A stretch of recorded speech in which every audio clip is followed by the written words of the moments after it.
আসসালামু আলাইকুম। উৎকৃষ্টর পক্ষ থেকে সবাইকে স্বাগত। আজ আমরা দেখাবো কিনুয়ার পায়েস কিভাবে রান্না করতে হয়। এখানে আমরা প্রথমে কিছু কিনুয়া নিয়েছি। প্রথমে কিনুয়াটা ভালো করে পানি দিয়ে ধুয়ে নিতে হবে। কিনুয়া রান্না করার জন্য এখানে আমি দুধ জাল দিয়ে নিয়েছি।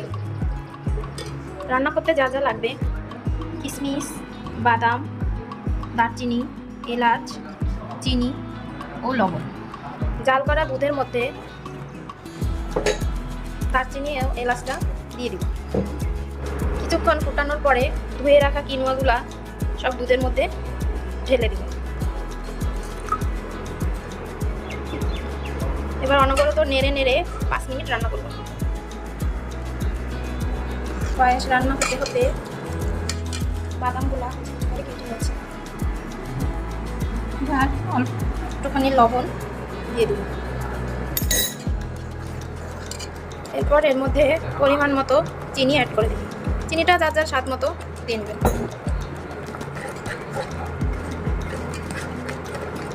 একটু নেড়ে নামিয়ে রাখবো। এবার চুলায় ফ্রাই প্যান বসিয়ে 1 চামচ উৎকৃষ্টর খাঁটি ঘি দিয়ে দিব।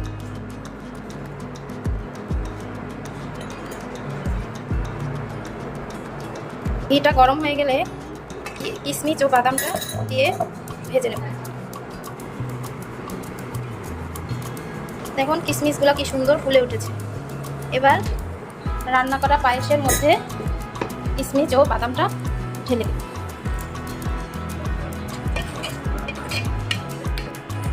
ব্যাস, তৈরি হয়ে গেল মজাদার কিনুয়ার পায়েস।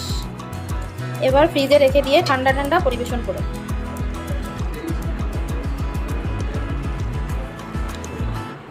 দেখতে কত লোভনীয় লাগছে, খেতে আরও বেশি সুস্বাদু এবং স্বাস্থ্যকর।